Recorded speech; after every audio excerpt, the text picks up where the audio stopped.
우리는 인생길을 종종 항해에 비유합니다. 우리는 우리의 인생길을 서로 얘기할 때에 먼 바다 길을 항해하는 배와 비교하며 인생 이야기를 할 때가 종종 있습니다. 사실 우리 인생은 큰 바다를 항해하는 배와 같이 언제 어느 때에 큰 물결을 만날지 알 수 없고 또 어느 때에 위태한 일을 만날는지 알 수 없는 그러한 인생길을 가는 사람들이라 하겠습니다. 그런데 여러분, 인생길에 있어서 가장 중요한 것이 무엇일까 생각해 보셨는지요? 인생의 항해에 있어서 풍파를 만나지 않는 것이 가장 중요한 일이 아닌가 하는 생각을 할 때가 있습니다. 그러나 어느 바다에도 큰 물결 혹은 작은 물결이 있게 마련입니다. 물결이 없는 바다는 있을 수가 없습니다. 잔잔한 물결도 일지만 아주 크고 두려운 물결이 일 때가 자주 있습니다. 그것은 이상한 일도 아닙니다. 당연히 큰 바다에는 작은 물결, 큰 물결이 항상 있게 마련이듯 어느 인생도 그 길에 크고 작은 풍랑을 만나게 마련이죠. 그러면 인생길에 무엇이 준비되어야 할까 하는 것입니다. 어느 때 만날지 모르는 시련과 풍랑을 대처할 만한 준비를 하고 있어야 할 것입니다. 준비되지 못한 배는 풍랑을 만나면 위태하게 됩니다. 준비되지 못한 배는 풍랑을 만나지 않아도 침몰하는 경우가 있음을 이번 세월호를 통해서 보았습니다. 이 아픔을 겪으면서 우리는 아무런 교훈도 얻지 못한다고 하면 딱한 인생들이 될 것입니다. 우리는 우리 인생의 항해를 해 나가는 데 있어서 잔물결뿐만 아니라 큰 물결, 도무지 감당할 수 없는 큰 물결도 만난다고 하는 것을 분명히 알고 그에 대처하는 신앙과 삶의 자세를 갖추어야 할 것입니다. 저는 장난감 오뚜기를 참 좋아합니다. 제가 처음으로 장난감 오뚜기를 보았을 때 너무 재미있고 신통했습니다. 아이들이 재미있어하는 장난감 오뚜기는 던져도 벌떡 일어서서 똑바로 섭니다. 눕혀서 가만히 있으라고 두들겨도 벌떡 일어납니다. 거꾸로 세워도 금세 똑바로 일어섭니다. 너무 재미있지 않습니까? 그런데 오뚜기의 원리는 간단합니다. 장난감, 오리 모양의 장난감 혹은 곰 인형처럼 생긴 것, 그 제일 아래쪽에 무거운 것을, 대개는 납을 갖다 붙입니다만 가장 무거운 것을 그 인형의 제일 아래쪽에다가 갖다 붙여놓는 겁니다. 그러면 이 무게 때문에 얼른 넘어져 있던 것도 바로 서고 거꾸로 있던 것도 바로 서지요. 이 무게가 제일 아래쪽에 단단히 고정되어 있을 때 오뚜기는 제 역할을 합니다. 어떤 모습으로 쓰러뜨려도 착 일어서서 본래의 모습으로 서게 되는데, 또 오뚜기가 복원력을 잃고 쓰러지는 원리도 간단합니다. 그 장난감 아래 고정되어 있어야 할 무게가 없어져 버렸거나 떨어져서 눕혀놓으면 눕힌 대로 가서 무게가 가 있고 납덩이가 가 있고 또 일으키면 일으켜진 대로 납덩이가 왔다 갔다 하게 되면 원래의 제자리에 일어설 수가 없게 되는 것이죠. 간단합니다.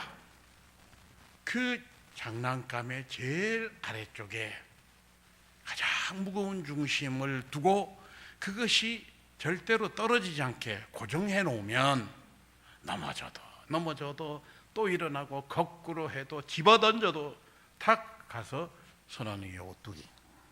그런데 배의 구조도 오뚜기와 같은 원리로 만들고 또 사용합니다. 배가 있으면 배가 이렇게 생겼죠. 또 이렇게 길게 이렇게 생겼습니다. 이렇게 생겼는데 배의 구조에 중심이 있습니다. 배가 크기가 이렇게 있으면 배 구조에 중심이 있습니다. 그런데 이 중심보다도 무게의 중심이 저 아래의 구조의 중심보다 무게의 중심이 더 아래쪽에 있을 때는 이렇게 기울어져도 얼른 무게가 제자리로 당깁니다. 이렇게 해도 제자리로 당겨요.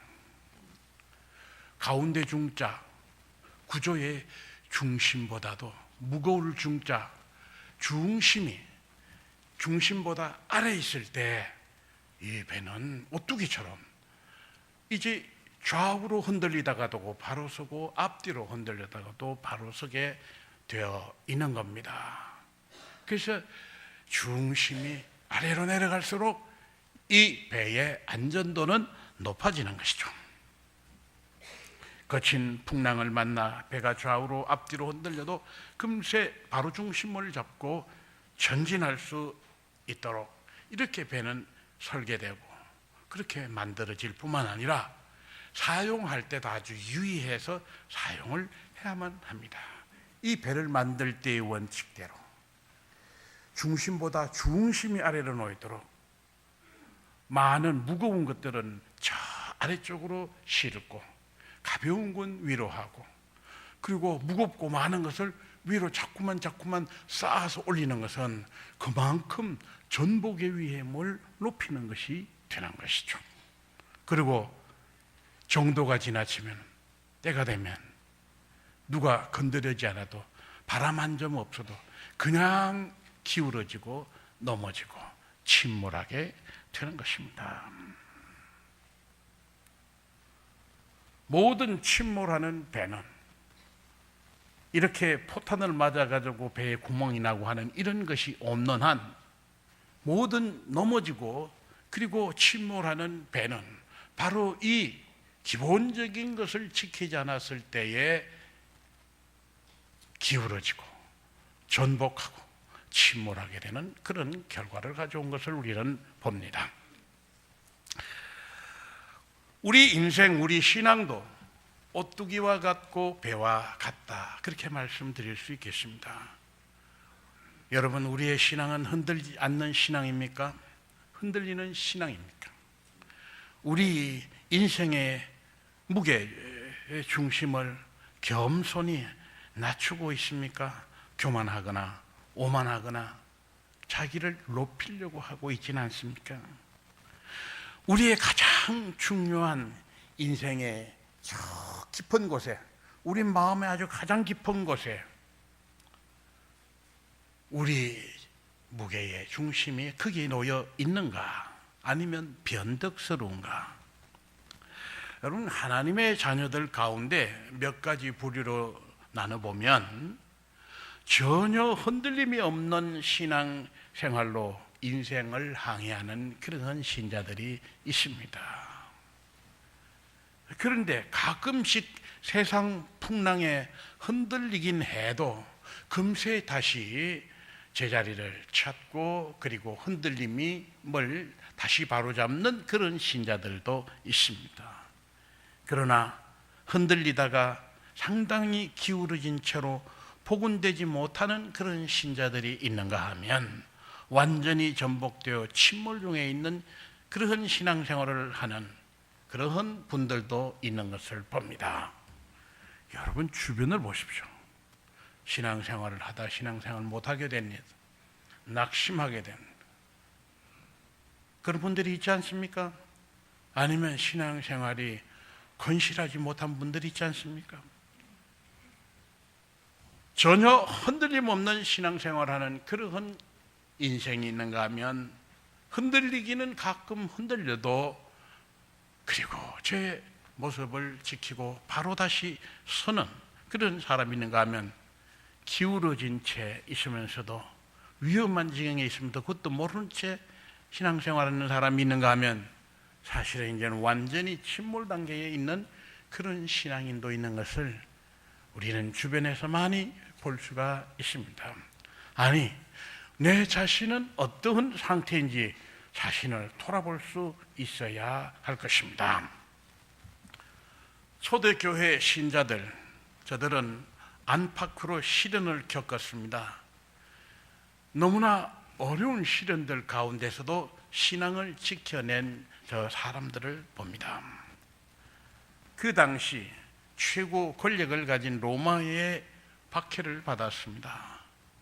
우상 숭배와 황제 숭배를 강요당할 때에 저들은 신앙을 지키기 위해서 참으로 많은 시련을 겪어야만 했습니다. 또 유대인들의 집요한 방해와 박해를 받았습니다. 특별히 신앙의 지도자들은 유대 교도들 그들에 의해서 생명의 위협을 날마다 받아야만 했습니다. 초대교회 신자들은 신앙을 지키기 위해서 나라도 버려야 했고 고향도 떠나야 했고 그리고 재산도 버려야 했고 남의 나라, 남의 민족들 틈바구니에서 눈치를 보면서 그리고 억울한 일을 당해도 어디 호소할 데도 없이 온갖 어려움과 시련을 겪으면서 그래도 신앙을 지켜낸 저들이었습니다. 경제적인 어려움을 겪으며 법적인 보호를 못 받고 심지어는 살아남기 위해서 그러면서 신앙을 지키기 위해서 땅 속에 굴을 파고 지하 도시를 만들어 거기서 피나는 생활을 했던 그분들 얘기를 제가 한 적이 있습니다. 이렇게 저들은 어려움을 겪으면서 신앙생활을 했습니다. 그래서 끝내 신앙을 버린 자도 있고 배교자도 있고 그리고 신자들에게 해를 입힌 자들도 나왔습니다. 그러나 끝까지 신앙을 지키고 순교하기까지 승리의 생활을 한 사람들이 많이 있었습니다. 무엇이 저들로 하여금 세상의 온갖 시련과 박해를 이길 수 있게 했던가? 무엇이 저들로 하여금 세상의 온갖 시련과 박해를 그 인생의 풍랑을 이길 수 있게 했던가? 첫째로 흔들리지 않는 믿음이 세상 모든 풍랑을 이기게 했습니다.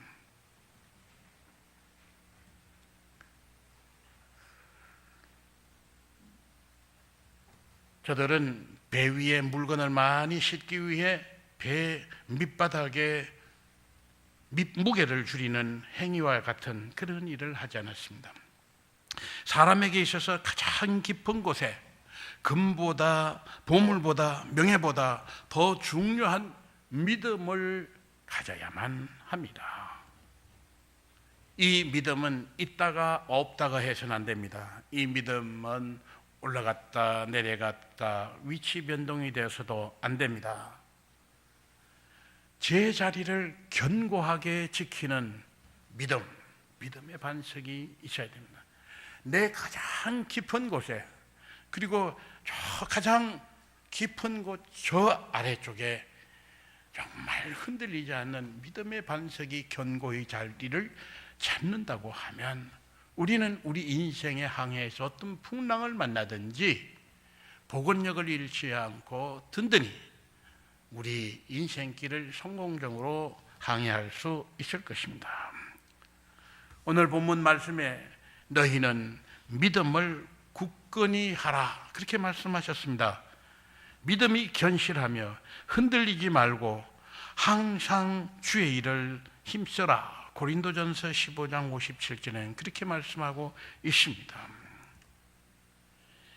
흔들리지 않는 믿음, 이 믿음, 견고한 믿음, 견실한 믿음, 이것을 소유하는 것이 흔들리지 않는 그러한 믿음의 소유자가 세상을 이기는 사람들이 되는 것이죠.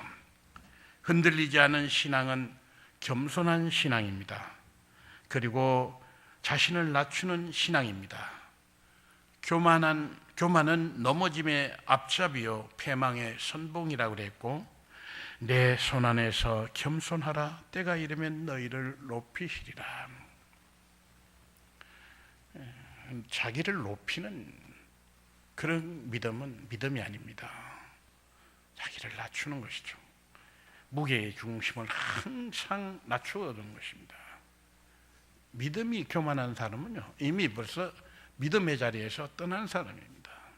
항상 낮추어서 자기 가장 깊은 곳에, 낮은 곳에 인생의 모든 중요한 것을 거기에다가 두는 사람들, 그 사람들이 흔들리지 않는 믿음의 소유자가 되는 것이죠. 무엇이 세상을 이기게 하는가? 두 번째로는 근신하고 깨어있는 신앙생활이 세상의 도전을 이기게 하는 것입니다.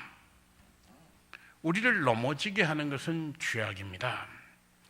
너희 대적 마귀가 우는 사자같이 두루다니며 삼킬 자를 찾나니 라고 했습니다. 초대교회 신자들, 저들을 마귀가 우는 사자같이 삼킬 자를 찾아다닌다고 했습니다. 그것은 오늘에도 마찬가지입니다. 여러분, 오늘의 이 마귀는 초대교회 사람들, 그때 마귀들보다는 모양이 다를지는 모르지만 오히려 오늘에는 더 화려하고 번쩍거리는 것으로, 그리고 더 신나는 것으로, 더 즐거운 것으로 우리를 이끌고 가서 우리를 참으로 이 공격해야 되는 그런 사탄이라 할 수 있을 것입니다. 이 죄와 악은, 유혹은 밖에서 오는 것이 있고 안에서 오는 것이 있습니다. 온갖 세상의 시련이 마치 배의 풍랑같이 외부에서부터 부딪혀 옵니다. 그러나 또한 내 인생의 위험은 내 안에서도 나오는 것입니다. 내 속에서 일어나는 많은 그 탐욕적인 것들이 우리를 위태하게 하는 것이죠. 세월호는 밖에서 오는 위험이 없었습니다. 풍랑이 없었습니다. 태풍이 온 것이 아닙니다. 세월호 안에 온갖 죄와 악이 얽히고 설켜 있었습니다. 인간의 욕망을 높이 쌓아 올리고 저 밑바닥에 무게의 중심을 유지해야 할 진리와 정의와 사랑은 그곳에 없었기 때문에 전복이 된 것입니다. 그러므로 우리 신자들은 항상 깨어있는 사람이어야 됩니다. 열심히 있는 신앙생활을 해야만 합니다. 나태한 신앙생활은 우리를 영적으로 쇠약한 자가 되게 하고, 영적으로 병든 자가 되게 하고, 흔들리는 신앙인이 되게 하고, 기울어지는 신앙, 전복되는 신앙인이 되게 만든다고 하는 사실을 잊어서는 안 됩니다. 여러분, 오늘날에 정말 깨어있는 신앙생활, 정말 열심히 있는 신앙생활을 하는 사람을 참으로 찾아보기 힘듭니다. 여러분, 혹시 잊었을까 문자를 보냅니다. 주일 아침에 8시 반이면 문자가 가지요. 또 금요 기도회가 있으면 문자가 가지요. 우리 모임이 있으면 꼭 참여했으면 좋겠는 모임이 있으면 문자를 보냅니다. 혹시 잊을 수는 없겠죠. 아예 수신 거부를 해놓으셨습니까? 그런데 우리는 왜 그렇게 기도 모임에 나오는 사람이 적습니까? 주일에 결석하는 것이 그렇게 쉽습니까?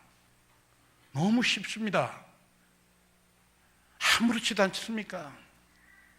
우리는요, 근신하고 깨어 있으라는 주님의 말씀을 정말 뼈아프게 들어야 합니다. 이 말씀을 듣지 않아도 될 우리 성호교인은 한 사람도 없을 것 같습니다. 우리가 깨어있지 않고 정말 말씀을 따라 살고자 하는 이런 철저한 신앙생활이 되지 않으면 신앙생활, 모임, 기도, 헌신, 봉사에 열심히 있는 참여를 하지 않고서 우리의 신앙이 건강하게 유지되기는 어려운 것입니다. 우리 인생의 항해를 정말 제대로 하기가 어려운 것입니다. 신자들은 항상 깨어있는 신앙, 열심 있는 신앙생활을 해야만 합니다. 나태한 신앙생활은 곧바로 우리를 위기로 몰아가는 결과를 가져오게 될 것입니다. 무엇이 세상을 이기게 하는가? 세 번째로, 하나님께서 우리를 도우시기 때문에 우리는 승리하는 것입니다. 예수 그리스도 안에서 성령의 도우심 가운데 우리는 세상을 이길 수가 있습니다. 오늘 말씀 가운데 고난은 잠깐 지나간다고 말씀하는 것을 볼 수가 있습니다. 여러분, 1년 내내 태풍이 불지는 않지 않습니까? 1년 내내 경랑이 일지는 않습니다. 그 수는 작습니다. 여러분, 병이 들어도 평생 병을 앓고 삽니까? 아프고 앓는 건 저같이 건강한 사람은 1년 내내 가도 한 번도 안 아플 때가 많습니다. 우리에게 있어서 사실은 따지고 보면 맨날 골골 하는 것 같아도 사실은 건강할 때가 더 많고 바다에는 정말 잔잔할 때가 훨씬 더 많습니다. 이 고난은 잠깐 지나가는 것입니다. 은혜의 때, 그때가 훨씬 더 많은 것이죠. 하나님의 은혜의 하나님, 그리스도 안에서 너희를 부르신 하나님, 영원한 영광에 들어가게 하시는 주님께서 고난을 당한 너희를 친히 온전하게 하시며 굳건하게 하시며 강하게 하시며 털을 견고하게 하시리라, 그렇게 말씀하고 있습니다. 우리에게 당하는 이 잠깐의 고난, 이것마저도 우리에게 맡기시는 것이 아니라 하나님께서 도우셔서 감당하게 하신다고 하는 것입니다. 온전하게, 굳세게, 강하게, 틀을 견고하게 도와주신다고 말씀하고 있습니다. 여러분, 베드로와 요한이 옥중에 갇히고 매맞고 풀려날 때에 너 예수 이름으로 다시 가르치지도 말고 그 말을 전하지도 말아라, 그렇지 않으면 그냥 안 둬라고 했을 때 그들이 말합니다. 너희들 말 듣는 것이 옳겠느냐, 하나님 말씀 듣는 게 옳겠느냐. 그리고 우리가 보고 들은 것을 전하지 않을 수가 없고 말하지 않을 수가 없다라고 말합니다. 그 겁쟁이들이 이렇게 담대하게 되고, 그리고 세상의 풍랑에 담대하게 맞설 수 있는 것은 하나님께서 도우시기 때문입니다. 주님께서 성령으로 그들의 가운데 역사하시기 때문에 이런 일이 가능해진 것입니다. 사도 바울은 어떻게 했습니까? 사도 바울은 오늘 성경 조독했습니다. 우리는 사방으로 죄어 들어도 환난을 당해도 답답한 일을 당해도 낙심하지 않는다. 우겨쌈을 당해도 절대 낙심하지 않고 박해를 당해도 버림을 받지 않으며 거꾸로 뜨림을 당해도 망하지 않는다 라고 했습니다. 또 예루살렘을 마지막으로 가려고 할 때에 예루살렘에서 당신 죽이려고 다 준비하고 있는데 거기를 왜 가십니까? 가지 마십시오. 거기서 죽는 한이 있어도 예수 그리스도께서 거기 고난 당하셨는데 나도 예루살렘에 가겠다. 울면서 에베소 장로님들과 포옹하고 마지막으로 헤어지면서 나는 가지 않을 수가 없다. 나는 달려갈 길을 마치고 그리고 받은 사명을 다하기 위해 내 생명조차 귀한 것으로 여기지 않는다고 했습니다. 성령께서 우리를 도우실 것이기 때문에, 나를 도우실 것이기 때문에 죽음조차 두렵지 않다고 하는 사도 바울. 무엇이 세상을 이기게 하는가? 하나님의 도우심 가운데, 성령의 역사 가운데 우리는 세상을 이길 수 있다고 하는 것입니다. 초대교회 신자들은 세상을 뒤집을 듯한 풍랑이 덮쳐와도 흔들리지 않는 신앙, 그리고 기울지 않는 신앙, 결코 전복되거나 침몰되지 않는 신앙의 소유자들이 되었습니다. 돈이 세상을 이기게 하는 것이 아닙니다. 혹은 우리의 권세가, 명예가, 그리고 보물이 우리로 하여금 세상을 이기게 하는 것이 아니라 믿음이 세상을 이기게 한다고 하는 사실을 우리는 분명히 알아야겠습니다. 사랑하는 여러분, 흔들리지 않는 믿음을 가지십시다. 근신하는 신앙, 깨어있는 신앙 생활을 하십시다. 그리고 겸손히 하나님의 도우심을 받고 세상을 이기는 신앙의 소유자, 하나님의 백성 여러분 되시기를 주님의 이름으로 축원합니다. 사랑이 많으신 하나님, 우리를 사랑하여 주시오니 감사드립니다. 흔들리지 않는 믿음 갖도록 깨우치시니 감사합니다. 근신하고 깨어있는 신앙생활 할 수 있도록 부르시니 감사합니다. 우리가 연약할 때 하나님 친히 도우시니 감사합니다. 주님과 함께 세상을 이기는 저희들 모두가 되게 하여 주옵소서. 예수님의 이름으로 기도드립니다. 아멘.